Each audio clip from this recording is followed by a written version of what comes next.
Have you ever felt the sting of harsh words? The burn of unjust anger from others? What if the secret to true power was not to fight back? In a small, quiet village lived a young man named Rohan. He was not famous, nor was he rich, but he possessed a rare and profound peace. His calmness was his strength. While others rushed and worried, Rohan moved through life with a quiet confidence that was both admired and, by some, envied. But in every garden, weeds of jealousy can grow. A few villagers, led by a man named Kael, saw Rohan's peace not as a virtue, but as an insult to their own troubled lives. They decided they would shatter his calm. They believed that if they could make him angry, they could prove his peace was just a fragile mask. The next day, their campaign of negativity began. Kael stood before Rohan, his voice dripping with sarcasm. He mocked Rohan's clothes, his quiet nature, even the way he walked. He hurled every insult he could imagine, hoping for a spark of anger. But Rohan did not offer a spark. He simply stood there, listening, as if hearing a story about a stranger. When the insults paused, Rohan gave a small nod and continued on his path, leaving Kael speechless and sputtering in his wake.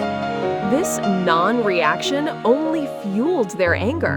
The next day, they brought friends. They gathered to mock and ridicule him as he worked. They laughed at his technique. They called him weak and foolish. But Rohan's focus remained on the nail, on the wood, on the task at hand. Their words were like stones thrown into a deep lake. They made a small splash and then vanished, leaving the water as calm as before. Days turned into a week. The provocations grew. They tried everything to crack his serene exterior, to force a reaction. Yet, Rohan remained unshaken. He treated their hatred like a passing cloud in the sky. He acknowledged it, but he did not let it become his weather. Finally, the wise elder of the village, who had been watching from afar, decided it was time to intervene. He called Kael and his followers over. They came, expecting him to finally scold Rohan for his perceived arrogance. The elder asked them, "You have spent a week giving Rohan gifts of anger, insults, and hatred. Tell me, has he accepted any of them?"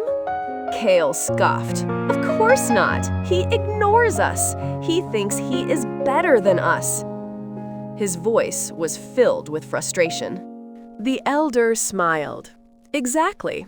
If you offer a gift and the person refuses to accept it, who does that gift belong to?" A deep silence fell over the group.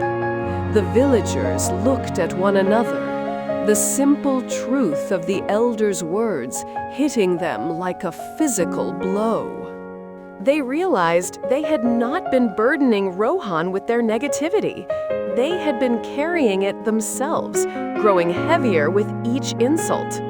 Filled with shame, they went to find Rohan. They found him sitting quietly, as peaceful as the day their torment began. Kael, the leader, bowed his head. "We have been fools," he said, his voice thick with regret. "We tried to give you our poison, but you refused to drink it." Rohan looked at him, his eyes filled not with triumph, but with compassion. He smiled and said, "The only poison is the one we allow into our own hearts."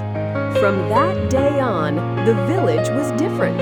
The villagers learned from Rohan that true strength isn't in the force of your reaction, but in the depth of your peace.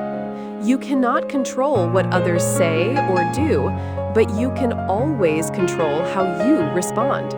Their anger was a gift they tried to force upon him. By refusing to accept it, he didn't just protect his own peace.